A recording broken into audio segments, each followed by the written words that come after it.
கதறுவதனாலே என் எலும்புகள் இழந்து போயிற்று.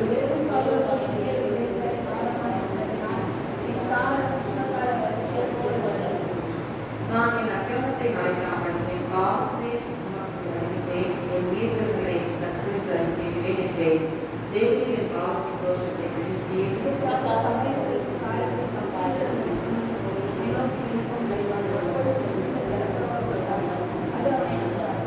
நீர் எனக்கு மறைவிடமாய் இருக்கிறீர். என்னை நீர் இக்கட்டுக்கு விலக்கி காத்து வெற்றிலை பாடல்களை சூழ்ந்து கொள்ளும்படி செய்வீர்.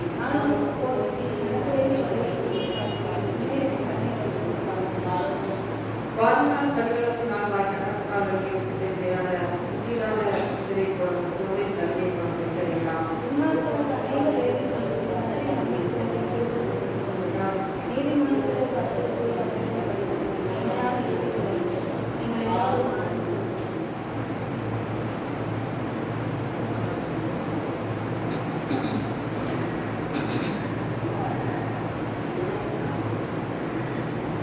எவனுடைய மீறுதல் மன்னிக்கப்பட்டதும் மஸ்கி என்னும் தாவீதின் போதக சங்கீதம். இது ஒரு போதக சங்கீதமாக இருக்கிறது.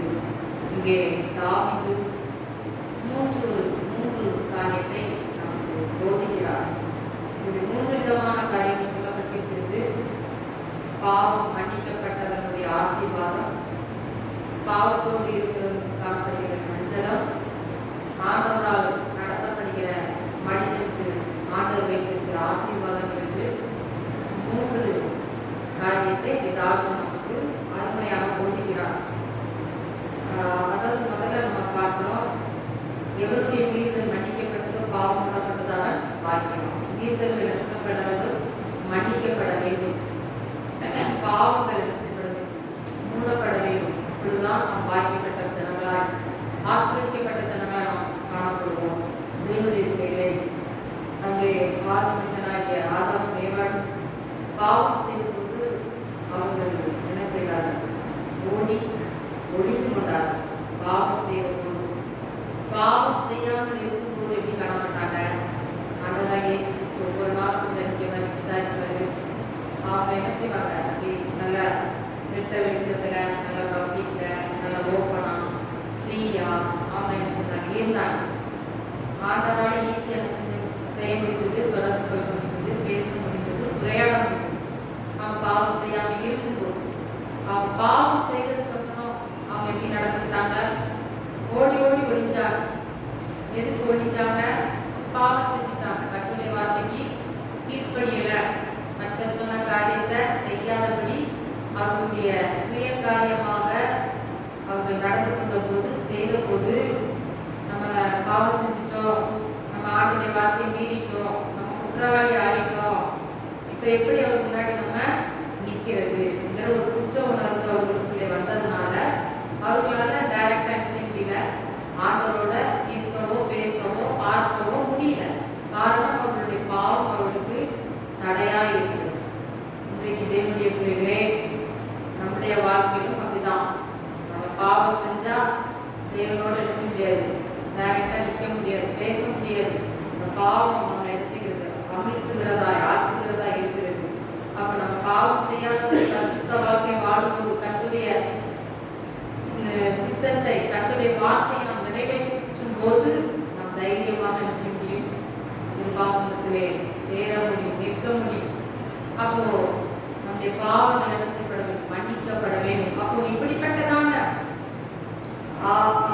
ஆதாமும் ஏவாளும் என்ன செஞ்சாங்க? பாவம் செஞ்சாங்க.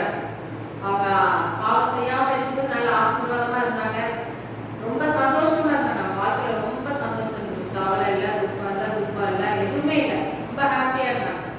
பாவம் என்னைக்கு வந்ததோ பயம் வந்துச்சு. பயம் வந்ததுனால ஓடி ஒழிஞ்சாங்க. பாவம் செஞ்சதுனால தான் அந்த பயம் வந்தது. ஓடினாங்க, ஒழிஞ்சாங்க, நிம்மதி இல்லை, ஒரே பயம், வேதனை, ஒரு குற்ற உணர்வு. அப்படி அவங்க என்ன செஞ்சாங்க? காணப்பட்டாங்க. அப்போ இந்த பாவம் செய்யப்பட்டதான இந்த மனிதர்களை ஆண்டவர் மீண்டும் தன்னோடு சேர்க்கும்படியாக அவரே சிலுவையிலே கிருபாதாராக பலியானார். மீண்டும் அவரை அந்த பிள்ளைகளை மீண்டும் ஆதி அன்புக்குள்ள கொண்டு வரும்படிக்காக மீண்டும் நம் பிள்ளைகளாக மாற்றும்படிக்காக ஆண்டவரே சிலுவையில் என்ன செஞ்சாரு? பலியானார். அவருடைய ரத்தத்தினால மீண்டும் ஆதாமும் ஏவாளும் என்ன செஞ்சாங்க? பாவ மன்னிப்பை பெற்று பிள்ளைகளாய் மாறி ஆண்டவரோடு நேரடியாக பேசுகிற பாக்கியத்தை பெற்றார்கள். இன்றைக்கு நாமும் அப்படிப்பட்ட பாக்கியத்தை பெற்றிருக்கிறோம். ஏன்? ஆண்டவராய் இயேசு கிறிஸ்து நமக்கு பலியானதினாலே, அந்த ரத்தத்தினால நம்ம பாவங்கள் மன்னிக்கப்பட்டதினாலே நாம் அவருடைய பிள்ளைகளாக என்ன செய்கிறோம்? மாற்றப்பட்டிருக்கிறோம். நம்ம அப்பா பிதாவின்னு சொல்லி நம்ம என்ன செய்யறோம்? ஃப்ரீயா ஆண்டவரை கூப்பிடுறோம். ஜெபிக்கும்போது ஆண்டவரே எனக்கு அப்பா அப்படின்னு சொல்லி ஓப்பனா நம்ம என்ன செய்ய முடியுது? பேச முடியுது. ஏனென்றால் நாம் அவருடைய பிள்ளைகளாக, ரத்தத்தின் சுதந்திரவாளியாக பிள்ளைகளாக ஆண்டவரை மாற்றிருக்கிறார். அப்ப இந்த இடத்துல தாவீது நமக்கு கற்றுக் கொடுக்கிற காரியம், பாவங்கள் மன்னிக்கப்பட வேண்டும். அப்போ மீறுதல்கள் மீறி துணிச்சு என்ன செய்யக்கூடாது? பாவம் செய்யக்கூடாது. துணிந்து தேவனுடைய சத்தியம் தெரிஞ்சும் துணிகரமா அடிச்சுக்கூடாம நடக்கக்கூடாது. தேவனுக்கு விரோதமா நிற்கக்கூடாது. இந்த பாவங்கள் எல்லாம் மன்னிக்கப்படும். தேவனுடைய சமூகத்திலே நாம் அறிக்கை செய்து முடிக்கிறவர்களா இருக்கிறோம். அப்போ மன்னிக்கப்படும் போது நமக்கு ஆசீர்வாதம் இருக்குது. என்ன ஆசீர்வாதம்? தேவனால நிம்மதி இருக்குது, சமாதானம் இருக்குது, ஆசீர்வாதம் இருக்குது. இதெல்லாம் பாவம் மன்னிக்கப்பட்டாதான் அதெல்லாம் நடக்கும். பாவத்தோடு நம்ம வாழ்ந்தோம்னா ஆசீர்வாதத்தை பார்க்க முடியாது. பாவம் இருக்கும்போது எப்படி ஆண்டவர் ஆசீர்வாதம் தருவாரு? வேற அழகா சொல்லுது. மன்னிக்கப்படும் போது ஆசீர்வாதம், மன்னிக்கப்பட்ட ஜனங்கள் பாக்கியவான்கள் என்று சொல்லி வேதம் சொல்கிறது. அப்புறம் 2வது வசனத்துல பார்க்கும்போது எவனுடைய அக்கிரமத்தை கர்த்தர் என்ன இருக்கிறாரோ அவன் ஆவி கடவுளா இருக்காம பாக்கியவான். அப்போ அக்கிரமத்தை என்ன இருக்கிறாரோ எவனுடைய ஆவி கடவுளா இருக்க பாக்கியவான். நான் 3வது வசனம், நான் அடக்கி வைக்க மட்டும் நித்தம் கத்துறதுனாலே எங்கள் உலர்ந்து போயிட்டு அடக்கி வைக்க மட்டும் பாவம் செஞ்சுட்டு அதை அறிக்கை செய்யாதபடி, தேவனுக்குள்ள ஒப்பரவாகாதபடி, அதை அந்த பாவத்தை அடக்கி வச்சுட்டு அப்படியே மறைத்து வாழ்கிறவங்களோட வாழ்க்கை எப்படி காணப்படுகிறது? அவன் அதனால எழுப்புதல் எப்படி இருக்கிறது? உலர்ந்து போயிடுச்சு. பாவத்தை மறைச்சு வச்சிருக்கான் பார்த்தீங்களா? அதெல்லாம் வாழ்க்கையில என்ன இல்லை? நிம்மதி இல்லை, தூக்கம் இல்லை, சஞ்சலம், கண்ணீர், வேதனை, இதுதான் இருக்குது. காரணம் அதுக்கு பின்னாடி என்ன இருக்குது? அவன் பாவத்தோடு இருக்கிறான், பாவம் செஞ்சு மறைச்சு வச்சிருக்கிறான். ஆண்டவரத்துல அதை அறிக்கை செய்யல, ஆண்டவரத்துல ஒப்பரவாகல. அதனால அவன் வாழ்க்கையில் எப்படி இருக்கிறது? அவன் எலும்புகளை உணர்ந்து போயிட்டு வேதம் சொல்லுகிறது. இன்றைக்கு அப்படிதான். அதாவது என்னுடைய பிள்ளைகள் என்று சொல்றோம். அநேக நேரங்களிலே தெரிஞ்ச என்ன செய்வோம்? சில தவறுகளை நம்ம பண்ணிடுவோம். பண்ணதுக்கப்புறம் என்ன இருக்காது? தூக்கம் வராது, டென்ஷனா இருக்கும், கோபம் வரும், எரிச்சல் வரும். அப்போ ஏன் அதெல்லாம் வருது? தொடர்ந்து காரணம் நம்ம தேவனுக்கு பிரியமில்லாத சில செய்கைகள் செய்கிறதுனால நமக்கு அடுத்தடுத்து அப்படிப்பட்ட சுபாவங்கள் என்ன செய்கிறது? கடந்து வருகிறது. அது நம்ம மேற்கொள்கிறதா இருக்கிறது. அப்போ எப்பவோ நம்ம ரசிக்கப்பட்டுட்டோம், இப்ப வரைக்கும் நம்ம பரிசுத்தமா வாழ்றோமா என்பது இன்றைக்கு அநேக வாழ்க்கையில கேள்விக்குறியா இருக்குது. அநேக நேரங்களே நம்ம கர்த்தருடைய சொல்லுக்கு கீழ்ப்படுகிறது இல்லை, வேதத்தின்படி நடக்கிறது இல்லை. நம்மளுடைய சித்தம் போல, நம்மளுடைய இஷ்டம் போல நடந்துட்டு நம்ம வாழ்க்கையில வேதனையும் கண்ணீர் வரும்போது நம்ம என்ன சொல்றோம்? ஆண்டவரே உம்மைத்தானே நான் நம்பினேன், உம்மைத்தானே நான் நேசிச்சேன், வாழ்க்கையில இருக்குன்னு சொல்றோம். நம்ம கர்த்தருக்குள்ள சரியா நம்ம நடந்தோமா? கர்த்தருடைய வார்த்தையின்படி நடந்தோமா? அவருடைய சித்தத்தை நம்ம செஞ்சோமா? கர்த்தரை துக்கப்படுத்தாதபடி வாழ்ந்தோமா? பாவங்களை அறிக்கை செய்தோமா? அந்த மீறுதல்கள், துணிந்து செய்த மீறுதல்கள் என்ன செய்யணும்? மன்னிக்கப்பட வேண்டும். துணிந்து என்ன செய்யக்கூடாது? மீறுதல் செய்யக்கூடாது. அங்கே காயின் என்ன செஞ்சான்? துணிந்து ஆபேல் என்ன செய்தான்? கொலை செய்தான். துணிகரமான ஒரு பாவம். அப்போ அப்படிப்பட்ட பாவங்களுக்கெல்லாம் நம்ம என்ன செய்யணும்? விலகி இருக்கணும். துணிந்து கெட்ட வார்த்தை பேசுறது, துணிந்து சண்டை போடுறது, துணிந்து கோபப்படுறது அநேகரோட வாழ்க்கையில இருக்கு. விசுவாசிகளா இருந்தாலும் போதகர்களாக இருந்தாலும் இந்த நாட்டில் அப்படி இருக்குது. கெட்ட வார்த்தை, கோபம், எரிச்சல், சண்டை, அதெல்லாம் தெய்வத்துக்கு பிரியமில்லாத ஒரு காரியம். தேவனுக்கு என்ன செய்வார்? வேதனைப்படுவார். அவரை நம்ம துக்கப்படுத்துறோம்.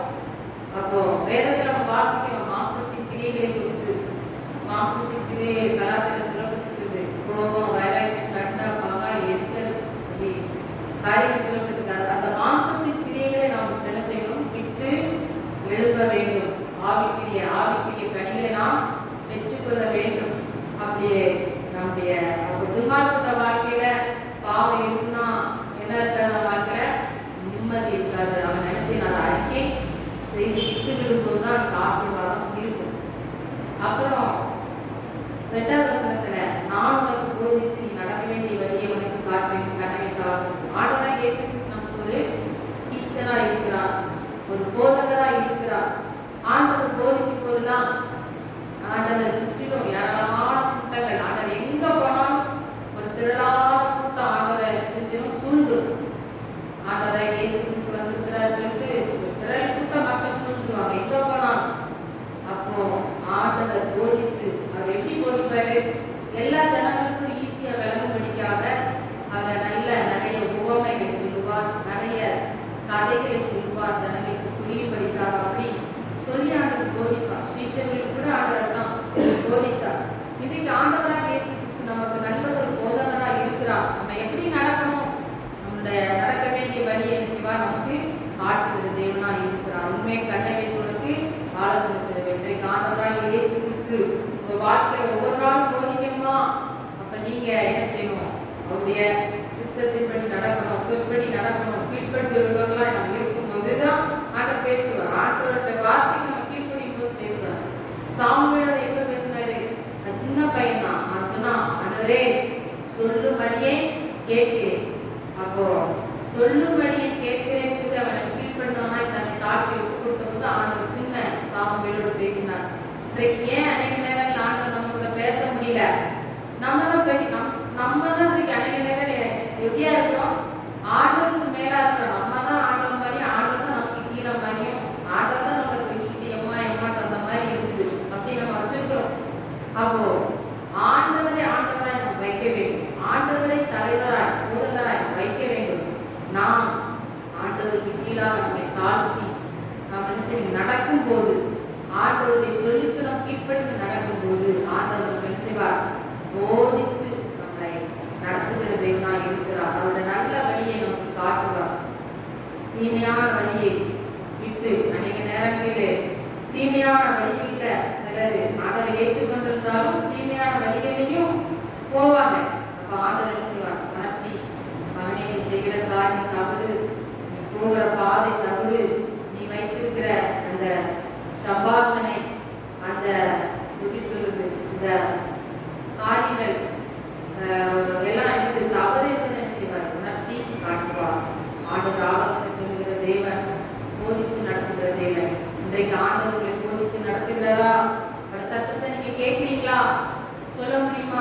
ஆண்டவர் ஒவ்வொரு நாளும் என்கிட்ட இந்த வசனத்தின் மூலமா பேசினார், இந்த பாடலின் மூலமா பேசினார், என்னை எச்சரித்து பேசினார் என்று உங்களால சொல்ல முடியுமா? என்னுடைய பிள்ளைகளே, ஆண்டவர் அப்படி உங்க பேசணும் சொல்லணும்னா நீங்க அவருடைய சத்தத்துக்கு நீங்கள் கீழ்ப்படிந்து நடக்க வேண்டும். பாவ மன்னிப்பு பெற்றவர்களால் நீங்கள் காணப்படும் போது ஆண்டவர்களை போதித்து நடத்துவார். அது மாத்திரமில்ல, உங்களுக்கு நல்ல ஒரு பாதுகாப்பான தேவனா இருப்பார், உங்களை பாதுகாக்கிற கேடகமா இருப்பார். நீங்க எங்க போனா வந்தாலும் ஆண்டவர்களை பாதுகாத்து விடுவார். துன்மார்க்கனுக்கு 10வது வசனம், அநேக வேதனைகளுக்கு கர்த்தரை நம்புகிறவர்களுக்கு கிருபை சூழ்ந்து கொள்ளும். துன்மார்க்கன வாழ்க்கையிலும் என்ன இருக்குது, வேதனைகள் இருக்கத்தான் செய்து, ஆனாலும் ஆண்டவர் கர்த்தரை நம்பியிருக்கிற பிள்ளைகளுடைய வாழ்க்கையிலே கிருபை எப்பொழுதும் சூழ்ந்து கொள்ளுகிறதா இருக்கிறது. வேண்டிய பிள்ளைகளே, இன்றைக்கு நாம் கர்த்தரை நம்பி இருக்கிறோம், கர்த்தரை நம்பி வந்திருக்கிறோம். நம்முடைய வாழ்க்கையிலே ஆண்டவராகிய இயேசு கிறிஸ்து அவருடைய கிருபை எப்பொழுது நம்மை சூழ்ந்து கொள்கிறதா இருக்கிறது. ஆகவே நம்முடைய வழிகளை நாம் கர்த்தருக்கு என்ன செய்வோம், ஒப்பு கொடுப்போம். நம்முடைய வழிகளை நம்முடைய சுயத்தின்படி நம்ம நடக்காமல், நம்முடைய சுத்தத்தை நாம் செய்யாமல், நம்முடைய வழிகளை ஆண்டவருக்கு ஒப்பு கொடுப்போம். நம்முடைய வாழ்க்கையை ஆண்டவருக்கு ஒப்பு கொடுப்போம். நம்முடைய ஆவி ஆத்மா சரீரத்தை ஆண்டவருக்கு ஒப்பு கொடுப்போம். ஒவ்வொரு நாளும் நாம் செய்கிற சின்ன பாவமோ பெரிய பாவமோ எந்த காரியமா இந்த ஆண்டவருக்கு நம்ம அறிக்கை செய்வோம். ஒவ்வொரு நாள் ஜபத்திலையும் நம்மளுடைய ஜபத்துல பாவ மன்னிப்பின் அறிக்கை ஜபம் செய்யணும் இருக்கணும். ஆண்டவரே, இன்றைக்கு நமக்கு தெரியாதபடி நம்மை துக்கப்படுத்துறமாய் காரியம் செய்திருந்தால் என்னை மன்னியும், உங்களுடைய வழியிலே நடக்காத காரியங்களை மன்னியும் என்று நாம் ஒவ்வொரு நாளும் பாவ அறிக்கை செய்து நாம் ஜெபிக்க வேண்டும். அப்படியாக நாம் ஜெபிக்கும் போது ஆண்டவருக்கும் நமக்கும் என்ன உண்டாகும், நல்ல ஒரு உறவு உண்டாகும், நல்ல ஒரு ஐக்கியம் உண்டாகும். ஆண்டவர் போதித்து சபையான வழி நடத்துவாராக. தேவனுடைய சித்தத்தை நாம் செய்வோம். தேவனுடைய ஆசீர்வாதத்தை நாம் பெற்றுக்கொள்வோம். நம்மை ஆசீர்வதிப்பாராக. சங்கீதம் 24:1 சங்கீதம் பக்கம் 683 பயன்பட்டேன். பூமி அதில் நிறைவோ உலகமும் அதில் உள்ள குடிகளும் கர்த்தருடையது. அதை எல்லாம் சேர்ந்து கொண்டு பிரகாசிப்போம். பூமியும் வருகிறது, உலகமும் அதில் உள்ள குடிகளும் கர்த்தருடையது. எல்லாரும் பூமியும் அதில் நிறைவு, உலகமும் அதில் உள்ள குடிகளும் கர்த்தருடையது. பூமியும் அதில் உலகமும் அதில் உள்ள குடிகளும் கர்த்தருடையது. அல்லேலூயா. நம்ம எங்க இருக்கிறோம்? பூமியில். அல்லேலூயா. அல்லேலூயா. சூரியனை அதனுடைய நீர்வட்ட பாதையிலே 9 கோள்கள் என்ன செய்கிறது? சுற்றி வருகிறது. அல்லேலூயா. பெயர் தெரியுமா? என்ன சொல்லுங்க? புதன், வியாழன், செவ்வாய், அப்புறம் பூமி. 3வது கோள் பெறுகிறது பூமி. பூமி ஒரு நாளிலே 24 மணி நேரத்தில் என்ன செய்கிறது? சுற்றி. அப்போ 12 மணி நேரம் நமக்கு பகலாகவும் 12 மணி நேரம் நமக்கு எப்படி இருக்கிறது? இரவாகவும் இருக்கிறது. அல்லேலூயா. நமக்கு பகலா இருக்கும்போது அமெரிக்காவில் எப்படி இருக்கும்? இப்ப இருட்டாது. நமக்கு இருட்டா இருக்கும்போது அவங்களுக்கு எப்படி இருக்கும்? பகலாக இருக்கும். அல்லேலூயா சொல்லுங்க. அல்லேலூயா. இங்க 2வது வசனத்தை நான் வாசிப்போம். அவரே அதை கடல்களுக்கு மேலாக அஸ்திபாரப்படுத்தி அதை நதிகளுக்கு மேலாக ஸ்தாபித்தார். ஆமென். அல்லேலூயா சொல்லுங்க. கடல்களுக்கு மேலாக என்ன செய்கிறார்? அஸ்திபாரப்படுத்தி. ஒரு வீடு கட்டப்படணும்னா கீழே எப்படி இருக்கணும்? அஸ்திபாரம் நல்ல ஸ்ட்ராங்கா இருக்கும். அல்லேலூயா. அல்லேலூயா. அஸ்திபாரம் நல்லா இருந்தா வீடு எப்படி இருக்கும்? அல்லேலூயா. இப்ப இருக்கிற அரசாங்கம் எப்படி இருக்குது? வீடு நல்லா இருக்கு, அஸ்திபாரம் இல்ல, ஸ்ட்ராங்கா. அல்லேலூயா. அல்லேலூயா. அப்ப அன்பின் தேவர்களே, அஸ்திபாரம் மிகவும் முக்கியம். அஸ்திபாரம் கிறிஸ்துவின் மேல் இருப்பதினால் நான் என்ன செய்வதில்லை? அசைக்கப்படுவதில்லை. அல்லேலூயா சொல்லுங்க. கிறிஸ்து நம்முடைய அஸ்திபாரமாய் இருந்தால் நாம் என்ன செய்வதில்லை? ஆதியாகமம் 1ஆம் அதிகாரம் 1ஆம் வசனம் வாசிக்கவாங்க. ஆதியாகமம். ஆதியிலே தேவன் வானத்தையும் பூமியையும் சிருஷ்டித்தார். அல்லேலூயா. அதுல ஒரு தவறு இருக்குது. என்ன தவறு? ஆதியிலே தேவன் வானத்தையும் பூமியையும் சிருஷ்டித்தார். ஆங்கில வேதாகமத்துல நீங்க வாசிச்சீங்கன்னா the God created heavens and earth. வானங்களையும் பூமியையும் உண்டாக்கினார். வானம் என்பது ஒரு வானம் அல்ல. 1 கொரிந்தியர் 12ஆம் அதிகாரம் 2ஆம் வசனத்தை வாசித்து பாருங்க. 1 கொரிந்தியர் 12 1-2 வசனங்களை வாசிங்க. 2 கொரிந்தியர் 12ஆம் அதிகாரம் 1-2 வசனங்களை வாசிங்க.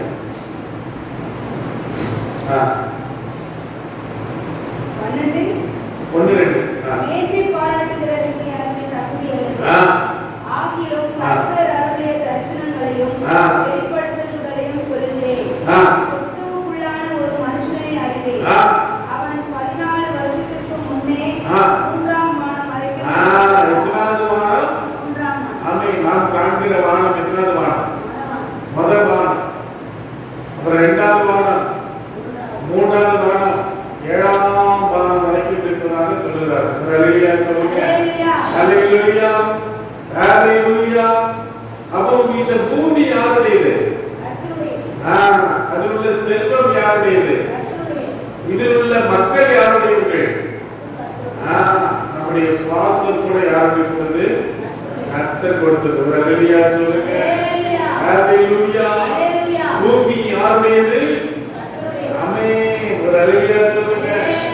அப்ப ஆதியாகமம் 1:1 பார்த்தோம். ஆதியிலே தேவன் வானங்களையும் வானத்தை இல்ல வானங்களையும் பூமியையும் படைத்தார். அல்லேலூயா. அல்லேலூயா. கொலோசியர் 1:16 சொல்கிறது, எல்லாம் அவராலேயும் அவருக்காகவும் என்ன செய்யப்பட்டது? யாருக்காக? கடவுள் மனுவை படைத்தார். மனுவை எதற்காக படைத்தார்? தன்னை வணங்க. அல்லேலூயா. கடவுள் என்ன செய்தாரா? மனிதனை உண்டாக்கினார். யாருடைய சாயலின்படி?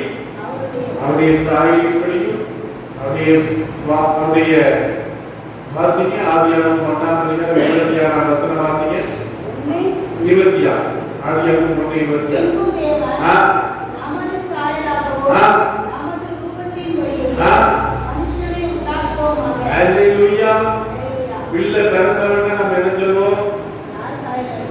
பிள்ளை அப்பா மாதிரி இருக்கா அம்மா மாதிரி இருக்கான்னு கேட்போம். ஹalleluya சொல்லுங்க.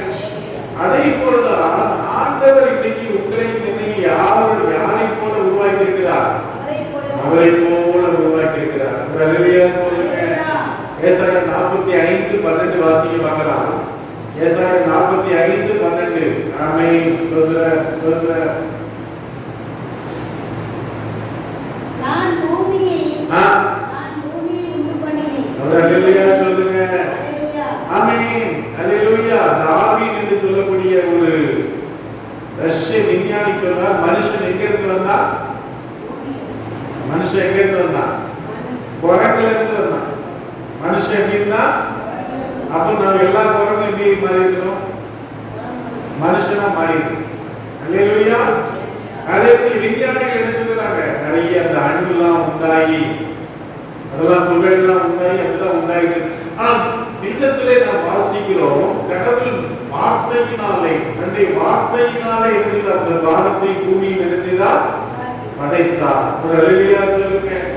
இந்த உலகம் மனிதனால் உண்டாக்கப்படவில்லை. அறிவியல் வளர்ச்சி இருந்தாலும் ஒரு துகளை மண் துகளையும் மனிதன் படைக்க முடியாது. கடல் தேவனுடையது, மலை தேவனுடையது, காற்று தேவனுடையது, சூரியன் தேவனுடையது. அதனால் மனிதன் பெருமை கொள்ளக்கூடாது. ஒரு ஹalleluya சொல்லுங்க. ஒரு வீட்டிலே ஒரு மனிதன் வாடகைக்கு இருந்தார். சில இடங்களுக்கு பிறகு இந்த வீடு என்னுடையது என்று சொன்னார். வீட்டின் உரிமையாளர் வந்து சொன்னார், நீ இங்கே வந்து சில காலம் என்னோடு இருந்தார், இப்போது இந்த வீடு தேவைப்படுகிறது. இது யாருடைய வீடு? என்னுடைய வீடு. ஒரு ஹalleluya சொல்லுங்க. அப்ப இந்த பூமியிலே நாம் வாழ அனுமதி பெற்றிருக்கிறோம். பவுல் சொல்கிறார், பூமிக்குரிய கூடாரம் அழிந்து போனாலும் கைவேலை இல்லாத ஒரு நகரத்தை தேவன் நமக்கு கட்டி வைத்திருக்கிறார். ஹalleluya சொல்லுங்க. இந்த பூமியிலே இந்த சரீரம் ஒரு நாளிலே என்ன செய்யும்? அழிந்து போகும். அது யாரா இருக்கட்டும். புரட்சி தலைவர் எம்ஜிஆரை குறித்து சொல்லுவாங்க. அது என்ன சொல்றாங்க? தங்க பஸ்தம். அது அந்த மாதிரி கடலா இருந்து காரணம் என்ன? நிறைய தங்க பஸ்பம் சாப்பிடலாம்னு சொல்லுவாங்க. தங்கத்தை பஸ்பம் பண்ணி என்ன செய்வாங்க? சாப்பிடலாம். எப்படி சாப்பிடலாம்னு தெரியல. ஆனா அப்படி சொல்லுவாங்க. நான் சின்ன பையனா இருக்கும்போது கேள்விப்பட்டிருக்கேன். எம்ஜிஆர் நினைச்சுவாரு தங்க பஸ்பம் சாப்பிட்டா அப்படி தங்க மாதிரி மின்னுவாரா. ரொம்ப அழகா இருப்பார் எம்ஜிஆர். பாத்துருக்கீங்களா? நான் பார்த்தது இல்லை. ஆமென். ஹalleluya. ஹalleluya. அப்போ பூமியும் அதனுடைய நிறைவும் யாருடையது? பூமியில இருக்கிற தங்கம், வெள்ளி, செல்வம், விளைச்சல், ஆசீர்வாதங்கள் எல்லாம் யாருடையது? ஆகாய் 2:8 வாசிங்க. ஆகாய் தீர்க்கதரிசன புத்தகம் 2ஆம் அதிகாரம் 2:8.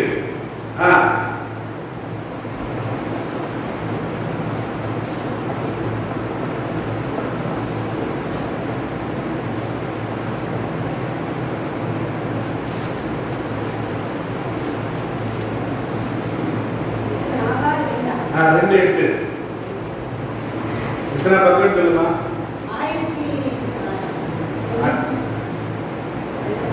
1091.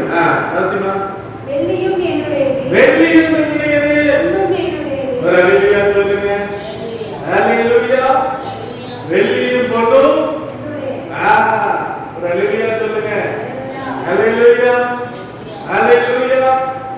சாலமோன் வீட்டு கக்கூஸ் கூட எப்படி இருந்துச்சா? தங்கமா இருந்துச்சா? அதனாலதான் நம்ம தங்கம் போடுறது இல்லை. ஹalleluya. கக்கூஸ்ல போடுறது என்ன இல்லை? காப்பில கற்களை நம்ம என்ன செய்யறது இல்லை? போடுறது இல்லை. ஒரு ஹalleluya சொல்லுங்க. சாலமோன் ராஜாவுடைய வீட்டு கக்கூஸ் கூட இருந்துச்சா? தங்கமா இருந்துச்சு. ஒரு சமயத்துல பாஸ்டர் ராஜமணின்னு சொல்லி ஒரு ஏபியில் ஒரு பாஸ்டர் தான் எங்களுக்கு கல்யாணம் முடிச்சு வச்சார். ரொம்ப நகைச்சுவையா பேசுவார். அப்போ அவர் ஒரு வெள்ளக்காரங்க, அமெரிக்காவில் ஒரு வெள்ளக்காரங்க வீட்டில் தங்கியிருந்தார். தங்கியிருந்தப்போ அவருடைய கக்கூஸ் காமிச்சார். அது என்ன கக்கூஸ்? தங்க கக்கூஸ். அல்லேலூயா. அது எப்படி ஜெயிச்சார்? அவர் இந்த ரோடு கான்ட்ராக்ட்ல ஊழல் பண்ணி அதெல்லாம் தங்கமா மாத்தி வீட்டில் என்ன பண்ணிட்டார்? தங்க கக்கூஸ் பண்ணி வச்சிருந்தார். அல்லேலூயா சொல்லுங்க. அப்போ அருமையான தேவ பிள்ளைகளே, ஆண்டவர் சொன்ன வெள்ளியும் என்னுடையது. உபாகமம் 8:18 சொல்லுங்க. உபாகமம் 8ஆம் அதிகாரம் 18ஆம் வசனத்தை வாசிக்க பார்க்கலாம். உபாகமம் 8:18.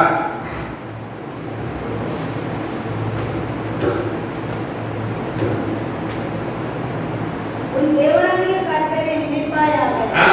அவரே உன் பிதாக்களுக்கு ஆணையிட்டு கொடுத்த உன்னுடைய உடன்படிக்கையை உறுதிப்படுத்தும்படி இந்நாளில் உனக்கு உண்டாயிருக்கிறது போல ஐஸ்வர்யத்தை சம்பாதிக்கிறதுக்கான பலனை உனக்கு கொடுக்கிறார். ஒரு அல்லேலூயா சொல்லுங்க. இன்னைக்கு ஐஸ்வர்யத்தை சம்பாதிக்கக்கூடிய பலனை யார் கொடுக்கிறார்? ஆண்டவராகிய கர்த்தர் கொடுக்கிறார். அல்லேலூயா. இஸ்ரவேல் ஜனங்கள் 430 வருஷம் எப்படி இருந்தாங்க? அடிமைத்தனத்தில் இருந்தாங்க. ஆண்டவருடைய வாக்குத்தத்தம் பண்ணப்பட்ட கானான் தேசத்துக்கு போகணும்னு அனுப்பினார். அல்லேலூயா. கானான் தேசம் எப்படி இருந்துச்சு? மதுபானம் அங்கே தனியா ஓடிச்சு, அக்கிரமம் பாவம் இருந்துச்சு. அதுல கொண்டு வந்து பரிசுத்தமான தகுதியை வைத்து அந்த தேசத்தை கர்த்தர் ஆசீர்வதிக்க வேண்டும் என்று நினைத்தார். அல்லேலூயா சொல்லுங்க. 1 நாளாகமம் 29:12 அங்கே பிரைஸ் தி லார்ட். ஓ தேவன் ஊழியக்காரன் தேவனை மனுஷுகிறார். ஐஸ்வரியமும் கனமும் யாராலே வருகிறது? கர்த்தராலே வருகிறது. அல்லேலூயா சொல்லுங்க. ஐஸ்வரியம் கனம் யாரால வருகிறது? கர்த்தராலே வருகிறது. அல்லேலூயா. அல்லேலூயா. நாம் சம்பாதிப்பது நம்முடைய திறமையால் மட்டுமல்ல. இன்னைக்கு அநேக நினைக்கிறீங்க நிறைய நான் நல்ல பலத்தினால நல்ல சுகத்தினால இல்ல. உடல் நலம் தேவனுடைய கிருபை, வேலை தேவனுடைய கிருபை, அறிவு தேவனுடைய கிருபை, வாய்ப்பு தேவனுடைய கிருபை. ஒரு அல்லேலூயா சொல்லுங்க. அல்லேலூயா. அல்லேலூயா. எத்தனையோ நன்மைகளை செய்த முக ஸ்டாலின் அவருடைய தொகுதியில் என்ன பண்ணிட்டாரு? தோத்துவிட்டார். நம்ம ஒரு மனுஷனை கொண்டு வந்து அவனை கொண்டு வந்து மேல வைக்கிறதும் அவனை கீழே தள்ளுறது யாரு? கர்த்தர். ஒரு அல்லேலூயா சொல்லுங்க. அல்லேலூயா. நேபுகாத்நேச்சார் பாபிலோனிய ராஜா, அவன்கிட்ட ஆண்டவர் எருசலேமை ஒப்பு கொடுத்தார். அவன் அந்த எல்லாத்தையும் அடிச்சு உடைச்சு தேவனுடைய ஆலயத்தை தீ வச்சு அங்கிருக்கிற தங்கம் வெள்ளி எல்லாத்தையும் எடுத்துட்டு போய் அங்க இருக்கிற தானியேல் சாத்ராக் மேஷாக்கெல்லாம் கொண்டு போய் அங்க இருந்த ராஜாவாகிய யோவாக்கீமுடைய கண்ணை பிடுங்கி அவன் கையில விலங்கு மாட்டி அவன் உபத்திரவித்தான். ஆண்டவருடைய கையில ஒப்பு கொடுத்தார். அல்லேலூயா. ஒரு நாள் சொன்னா நாம் கட்டின மகா பாபிலோன் அல்லவா என்று சொல்லி அவன் சொல்லும் போதே அந்த வார்த்தை அவன் வாயில் இருக்கும் போதே வேறு சொல்லு அவன் மாட்டை கூட எரிஞ்சுதா சொல்லுங்க புல்லை மேய்ந்தான். ஒரு அல்லேலூயா சொல்லுங்க. நம்ம சொல்லக்கூடாது நான் என்னுடைய திறமை என் தாளந்து நான் தான் சொல்லக்கூடாது. எல்லாம் கர்த்தர். இன்னைக்கு உயிரோடு இருக்கிறோம், இன்னைக்கு சுகத்தோடு இருக்கிறோம், தானியத்தில் இருக்கிறோம்னா எதனால? கர்த்தருடைய கிருபையினால். அல்லேலூயா. ஒரு வியாதி வந்தா தாங்க முடியுமா? பாருங்க, கேன்சர் இருந்தா அவ்வளவுதான், சுகர் வந்தா அவ்வளவுதான், பிரஷர் வந்தா அவ்வளவுதான், கொழுப்பு வியாதி வந்தா அவ்வளவுதான், ஹார்ட் பிரச்சனை வந்தா அவ்வளவுதான். நீ கர்த்தர் நமக்கு நல்ல பலத்தை கொடுக்கிறார். அல்லேலூயா. கர்நாடகத்துல மகாராஜ் சொன்னா திடீர்னு எழுப்பி பாத்ரூம் போயிருக்கா, அப்படியே மயங்கி விழுந்துட்டான். ஆண்டவர் தான் அவரை பாதுகாத்தா. அல்லேலூயா சொல்லுங்க. அங்க பக்கத்துல போய் பார்க்க முடியாது, அவர் அவ்வளவு தூரத்துல இருக்கா. நான் கர்த்தர் அவரை பாதுகாத்து இருக்கிறார். சங்கீத காலத்துல என் கால் சறுக்கிறது என்று சொல்லும் போது கிருபை என்னை தாங்குகிறது. அல்லேலூயா சொல்லுங்க. எத்தனை நேரம் வலிக்கிறோம், பாத்ரூம்ல வழுகிறோம். நீ கேள்விப்பட்டீங்களா? எத்தனையோ வயசானவங்க என்ன செய்யறாங்க, பாத்ரூம்ல கீழே வந்து கால் என்ன செய்யுது, உடைஞ்சிருது. அங்க ஆமென். அல்லேலூயா. நம்ம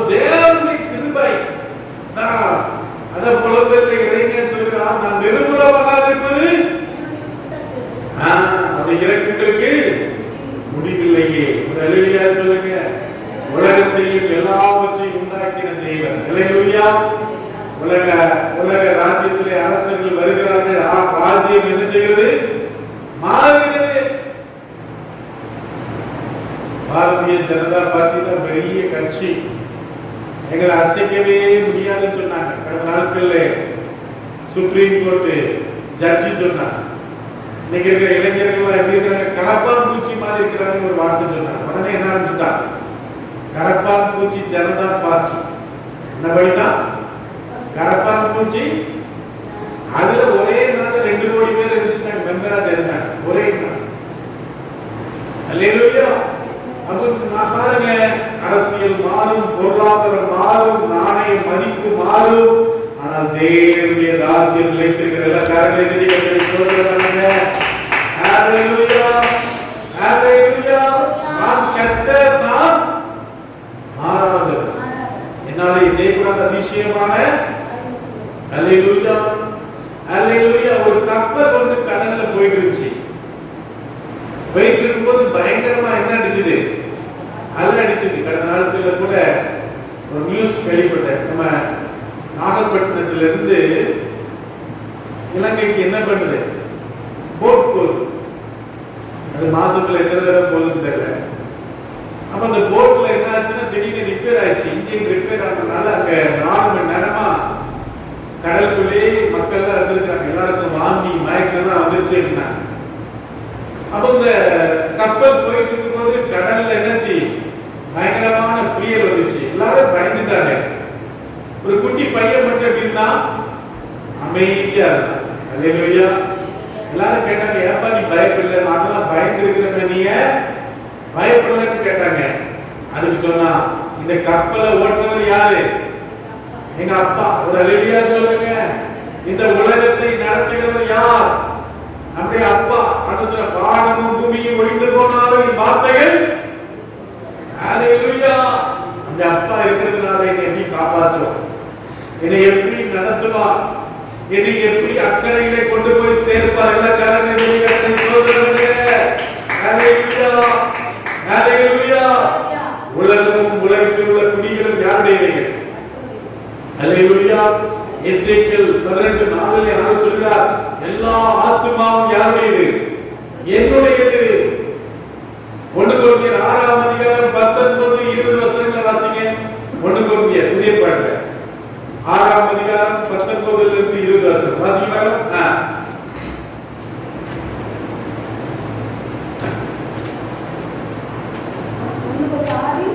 19-20. உங்கள் சரீரமானது நீங்கள் தேவனாலே பெற்றோம் உங்கள் தங்கியும் இருக்கிற பரிசுத்த ஆவியினுடைய ஆலயமாய் இருக்கிறது என்றும் நீங்கள் உங்களுடையவர்கள் என்றும் கிரேத்துக்கு கொள்ளப்பட்டீர்களே. ஆகையால் தேவனுக்கு உடையவர்களாகிய உங்கள் சரீரத்தினாலும் உங்கள் ஆவியினாலும் தேவனை மகிமைப்படுத்துங்கள். உங்களுடைய சரீரம் யாருக்குரியதல்ல? சொல்லுங்கம்மா. உங்கள் சரீரம் யாருக்குரியதல்ல? சொல்லுங்க. இந்த சரீரம் யாருக்குரியதல்ல? எனக்குரியதல்ல. இது யாருக்குரியது? தேவனுக்குரியது. தேவன் இந்த விலைக்கு வாங்கிட்டார். அல்லேலூயா. நான் தேவனுடையவன். அல்லேலூயா. யோவான் 3:16 சொல்லுது, தேவன் தம்முடைய ஒரே பேரான குமாரனை விசுவாசிக்கிறவனோ அவன் கெட்டு போகாமல் நித்திய ஜீவனை அடையும்படிக்கு அவரை தந்தருளி உலகத்தில். ஒரு அல்லேலூயா சொல்லுங்க.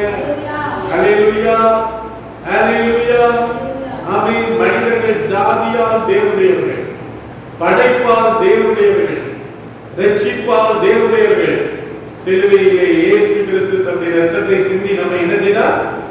விலைக்கு வாங்கினார். ஒரு அல்லேலூயா சொல்லுங்க. ஒரு மனிதனுக்கு எத்தனை ஆடு இருந்துச்சு?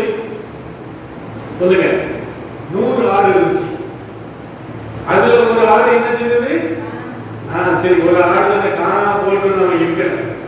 அவன் அந்த 99 ஆட்டையும் ஒரு இடத்துல அடைச்சிட்டு அவன் அந்த ஒரு ஆட்டை என்ன செய்தான்? தேடி போய் கண்டுபிடித்தான். ஒரு அல்லேலூயா சொல்லுங்க. அந்த ஆடு அவருடையது. நாமும் தேவனுக்கு எப்படிப்பட்டவர்கள்? சொந்தமானவர்கள். அல்லேலூயா, அல்லேலூயா, அல்லேலூயா.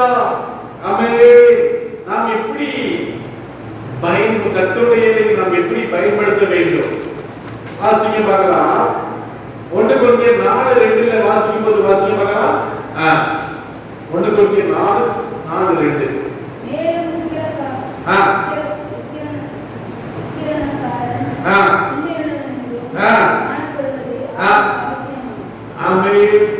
மேலும் ஆண்டவருக்கு நம்மை நம்பி இந்த உலகத்தை கொடுத்திருக்கிறார். ஹல்லேலூயா சொல்லுங்க. அன்னைக்கு ஆதாம நம்பி அந்த பெரிய தோட்டத்தை என்ன செய்தார்? கொடுத்தார். நீ தான் என்ன செய்யணும்? நீ தான் அந்த தோட்டத்தை பார்க்கணும். ஹல்லேலூயா சொல்லுங்க. அந்த நாட்கள்ல அந்த யூடியூபர் ஒரு பையன் கெட்ட வார்த்தையா பேசுறான். ஒருத்தன் அவன் ஜெயில இருந்து வெளியில வந்தப்போ அவன் பேட்டி கொடுத்தான். ஜெயில எப்படி இருக்குன்னு சொல்லி பேட்டி கொடுத்தான். அதுல பாத்தீங்கன்னா சின்ன சின்ன ரூமா இருக்குமா. ரூம்ல எல்லாமே அடைச்சு வச்சிருப்பாங்க. அப்ப அடைச்சு வச்சிருக்கும் போது ஒருத்தர்கிட்ட கொடுத்துருவாங்க. நீ தான் என்ன செய்யணும்? எல்லாத்தையும் என்ன செய்யணும்? பார்த்துக்கணும்.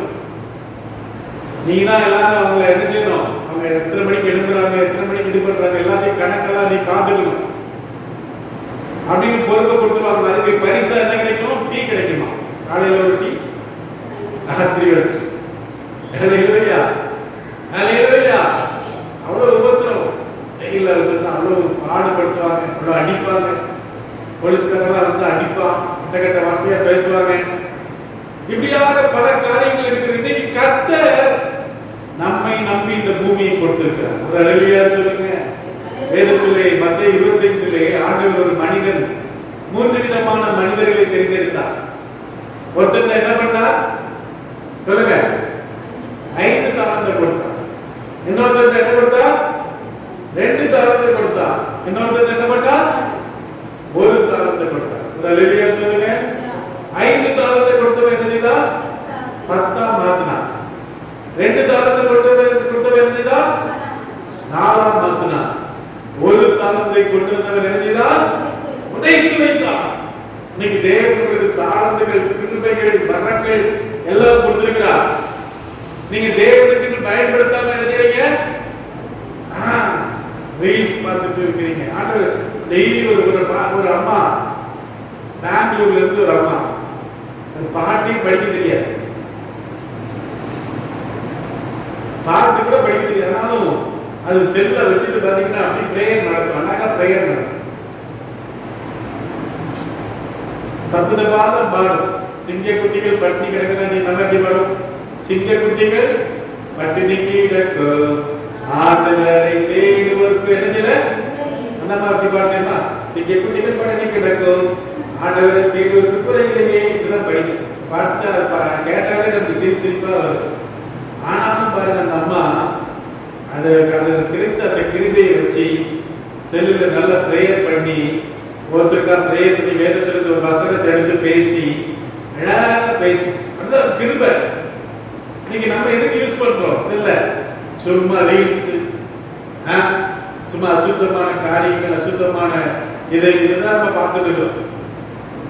ஆண்டவருக்காக நான் எப்படியாவது ஒரு சுவிசி கொஞ்ச நாள் வாழணும். இந்த உலகத்துல 100 வருஷமும் 200 வருஷமும் வாழ போறது. நம்முடைய வாழ்க்கை ரொம்ப குறுகினது. இப்ப எனக்கு 48 வயசு ஆயிடுச்சு. நான் இன்னைக்கு மனைவிட்டு சொன்னேன், ஒரு 5-6 வருஷம் கை கால் நல்லா இருக்குமா, அப்புறம் கை காலில் விழுந்த பிறகு உடனே காரில் ஓட்ட முடியாது அப்படின்னா ஆக போகுது அப்படின்னு சொல்லிட்டு அவ்வளவுதான். திடீர்னு ஒரு ஸ்ட்ரோக் வந்துருச்சு, திடீர்னு ஒரு இது வந்துச்சுன்னா முடிஞ்சு போச்சு. ஆனா இருக்கிற நாட்களிலே கர்த்தருக்காக நாம் எதையாவது செய்யணும். ஒரு அல்லேலூயா சொல்லுங்க.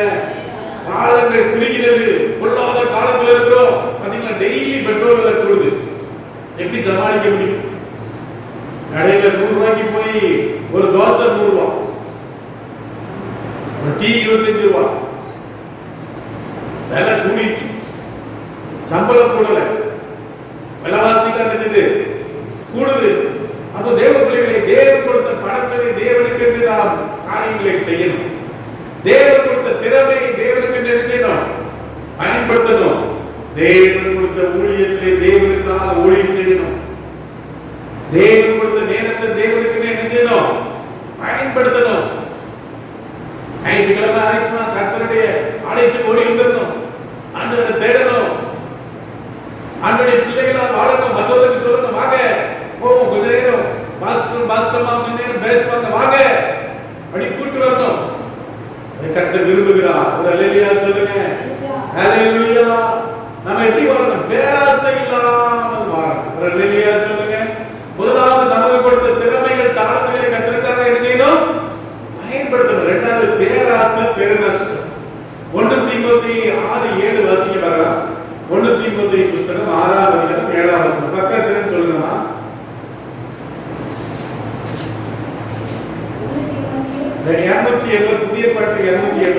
290 வாசிங்களா? 1 தீமோத்தேயு 6:7 வாசிங்க. உலகத்திலே ஆ. நாம் ஒன்றும் கொண்டு வந்ததும் இல்லை. இதிலிருந்து நாம் ஒன்று கொண்டு ஒரு போவதும் அலையிலியா சொல்லுங்க.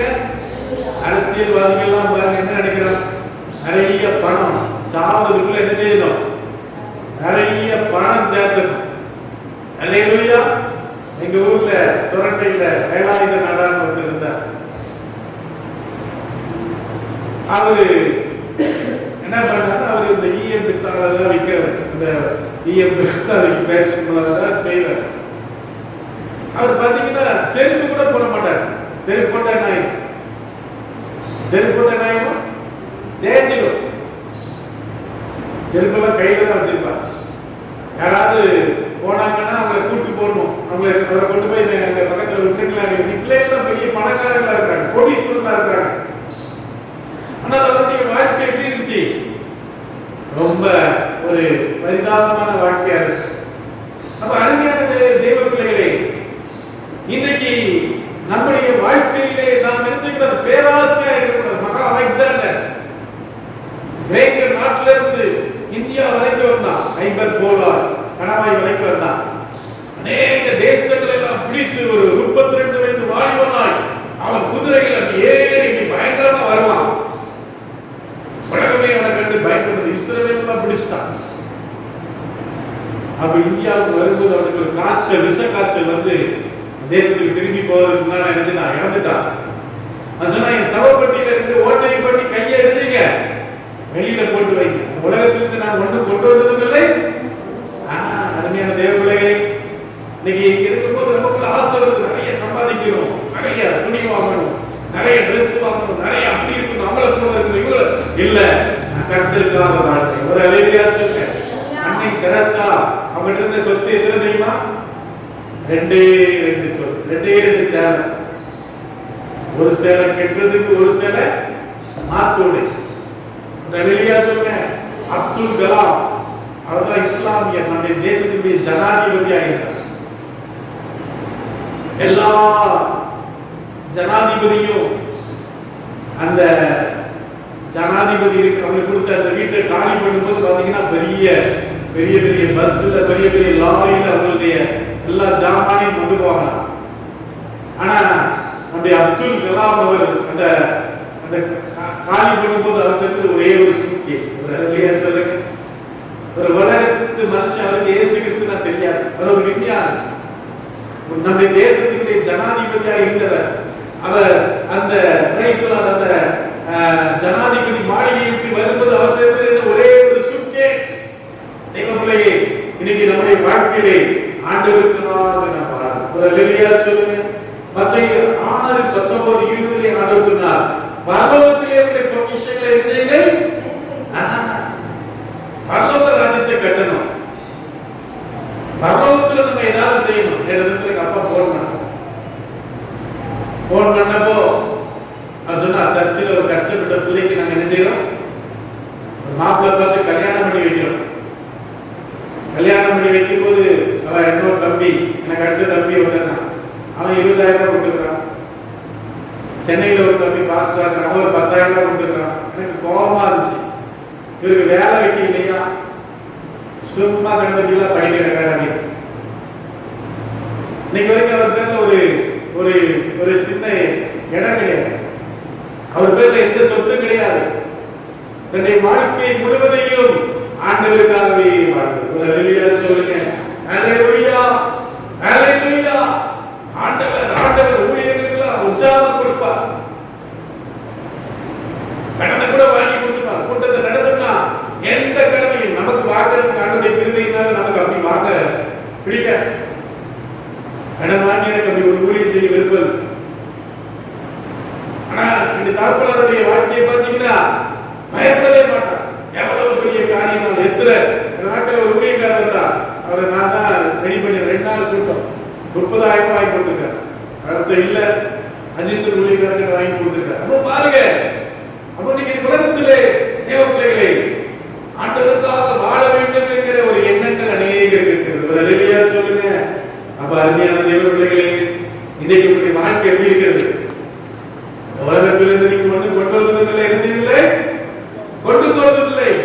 அப்ப கர்த்தருடையவர்களாக வாழும் வாழ்க்கை. ரோமர் 12:1 சொல்லுங்க, அந்நிய சகோதரர்களுடைய சரீரங்களை தேவனுக்கு முன்பாக நீங்கள் என்ன செய்யுங்கள் சொல்லுங்க, ஜீவ பலியாக ஒப்புக் கொடுங்கள். இதுவே நீங்கள் செய்தக்க ஒரு அல்லேலூயா சொல்லுங்க. இந்த சரீரங்களை நீங்கள் என்ன செய்யணும், தேவனுக்கு ஒப்புக் கொடுக்கணும். இது எனக்குரிய சரீரம் அல்ல, இது கர்த்தருடைய சரீரம். அல்லேலூயா சொல்லுங்க. இது ஆண்டவருடைய ஆலயம், ஆண்டவர் வாழ்கிற இடம். நாட்டில் ஒரு போதகர், அவருக்கு 18 அட்டாக் வந்திருக்கு. எத்தனை அட்டாக்? 18 அட்டாக் வந்திருக்கு. காட்டு ஆஸ்பத்திரிக்கே போனது இல்லையா. பொண்டாட்டி பிள்ளைலாம் பார்த்து சொல்றாரு, இனிமேல் நான் சாக போறேன், ஆண்டவர்கிட்ட போறேன், இந்த ஊழியத்தை நீங்க என்ன செய்யுங்க பார்த்துக்கோங்க. இவர் கொஞ்சம் மயக்கமா இருக்கும்போது பசங்க என்ன பண்ணாங்க, தூக்கி ஆஸ்பத்திரி கொண்டு போயிட்டாங்க. எங்க அப்பலோ சும்மா டீ குடிச்சிட்டு வரும்னு சொல்லி என்ன பண்ணிட்டாங்க, அப்பலோ கொண்டு போயிட்டாங்க சென்னையில.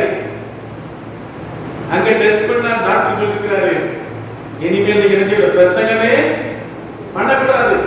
உங்களுக்கு ஹார்ட் எத்தனை சதவீதம் ஒர்க் ஆகுது சொல்லுங்க? 10% தான் ஒர்க் ஆகுது. சொல்லுங்க. கூட்டத்தை நடந்துட்டு வரேன், நீங்க போனீங்கன்னா நாங்க கேரண்டி கிடையாது. திருப்பி ஒரு ஸ்கேன் எடுத்து பார்த்தா உங்களுடைய ஹார்ட் 20% ஒர்க் ஆகுது. அல்லேலூயா சொல்லுங்க. கூட்டத்துல போய் பேசிட்டு இருக்கா, இப்ப உங்க ஹார்ட் 30% ஒர்க் ஆகுது. அல்லேலூயா சொல்லுங்க. இது தேவனுடைய ஆலயம், தேவன் வாழுகிற இடம். நீ தேவனுக்காக வாழும் போது தேவனுடைய சரீரத்தை அவர் ஆசீர்வதிப்பார். அல்லேலூயா அல்லேலூயா. கர்த்தருடையவர்கள் எப்படி வாழ்வார்கள்? அவர்கள் பரிசுத்தமாக வாழ்வார்கள், அவர்கள் ஜெபிப்பார்கள், அவர்கள் கீழ்ப்படிவார்கள், அவர்கள் அன்பு கூறுவார்கள், அவர்கள் தேவனுக்கு என்ன செய்வார்கள்? மகிமை கொடுப்பார்கள். அல்லேலூயா சொல்லுங்க. அப்ப அருமையான தெய்வ பிள்ளைகளே, இன்றைக்கு நாம் செய்ய வேண்டிய காரியம் என்ன? பிலிப்பியர் 2ஆம் அதிகாரம் 10-11 வசனங்களை வாசிங்க. பிலிப்பியர் 2ஆம் அதிகாரம் 10-11 வசனங்களை வாசிங்க.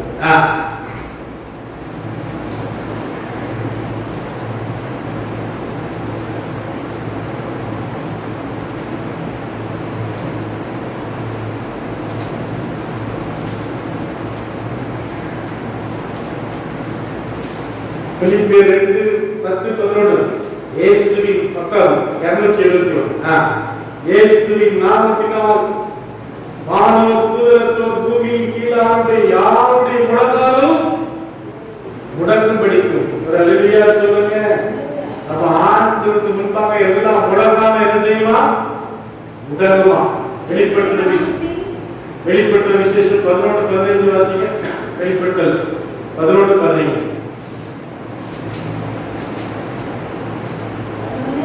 15. அப்போ முன்னூத்தி ஏழாம் தூதன் எக்காளம் ஊதினான். அப்பொழுது உலகத்தின் ராஜ்யங்கள் நம்முடைய கர்த்தருக்கும் அவருடைய கிறிஸ்துவுக்கும் உரிய ராஜ்யங்களாயின. ஒரு அல்லேலூயா சொல்லுங்க. நம்முடைய நோக்கம் எல்லாம் என்ன? நம்முடைய நோக்கம் எல்லாம் என்ன? பூமியினுடைய எல்லா ராஜ்யம் யாருடைய ராஜ்யமா மாறணும்? ஆமென். அல்லேலூயா. நம்ம யாருடைய ஆட்சியில் இருக்கிறது தெரியுமா? யாருடைய ஆட்சி? அந்தி கிறிஸ்துவுடைய ஆட்சி வெறும் சீக்கிரத்திலே வரப்போகுது. அல்லேலூயா சொல்லுங்க. அந்தி கிறிஸ்து என்ன சொல்லுவான்? ஒரே மொழி, ஒரே மதம், ஒரே கடவுள். அல்லேலூயா. ஒரே மொழி, ஒரே மதம். இப்ப இளைஞர்கள் தான் பயங்கரமா இருக்காங்க. இளைஞர்கள் நினைச்சா என்ன பண்ணிடலாம்? பாத்தீங்களா, தமிழ்நாட்டுல கூட ஆட்சி இருந்தது. கிட்டத்தட்ட 70 வருஷமா அதிமுக திமுக அடுத்த தூக்கி வீசப்பட்டது. ஒரு ராத்திரியிலே வந்து 3 வருஷம் கூட ஆகல. அதுக்குள்ள விஜய் என்ன பண்ணிட்டாரு சொல்லுங்க? முதலமைச்சர் ஆகிட்டார். அப்ப இன்னைக்கு இளைஞருடைய சக்தி பயங்கரமா. வயசானவங்க இப்போ ஆனா என்ன நினைக்கிறேன், ஏர்லைன் வந்து பாட்டு நடத்தணும் நினைக்கிறேன். கஷ்டமா உட்கார் நான் உட்கார். இளைஞர்கள் தான் இனி இளைஞருடைய காலம். எங்க காலமா வயசாயிடுச்சு. அவங்க தான் இனி இது பண்ண போறாங்க, தேசத்தை ஆள போறாங்க, தேசத்துக்கு பயங்கரமான காரியங்களை செய்ய போறாங்க. எதிர்காலத்தில் பாருங்க பாக்குறேன் யூடியூப்ல ஒரு சகோதரி சின்ன அவளுக்கு 20 வயசு தான் இருக்கு. அவளுக்கு பெரிய சபையை நடத்திருக்காங்க கேரளா. டெய்லி அழகா பிரசங்கம் பண்றாங்க. ஆரம்பம் அருமையான தெய்வ பிள்ளைகளே, இளைஞர்கள் நினைச்சா என்ன பண்ணலாம்? எதையும் மாற்றலாம். வருங்காலத்துல ஊழியர்கள் கூட இளைஞர்கள் தான் இருப்பாங்க. வயசானவங்க எல்லாம் இருக்க மாட்டாங்க. அவங்களாம் ஊழியம் செய்ய மாட்டாங்க. அவங்க சும்மா தான் இருக்கணும். அப்போ அருமையான தேவ ஜனமே, நாம் ஆண்டவருடைய பிள்ளைகளாய் மாறணும். வெளியா சொல்லுங்க. பூமி கர்த்தருடையது, செல்வம் கர்த்தருடையது, உலகம் கர்த்தருடையது. நாமும் யாரு? கர்த்தருடையவர்கள். வெளியா சொல்லுங்க. நமக்குள்ள பெருமை வேண்டாம், நமக்குள்ள பயம் வேண்டாம், நமக்குள்ள பேராசை வேண்டாம். அதெல்லாம் நம்மை தேவனுக்கு என்று ஒப்புக் கொடுப்போம். வெளியா சொல்லுங்க. பரிசுத்த வாழ்க்கை வாழ வேண்டும், நன்றி உள்ள இருதயமாய் வாழணும். வெளியா சொல்லுங்க. ஆமென். கடைசியாக சங்கீதம் 24 ஒன்றை வாசி. சங்கீதம் 24 வாசிங்க. சங்கீதம் ஆமென். எல்லா கண்கள்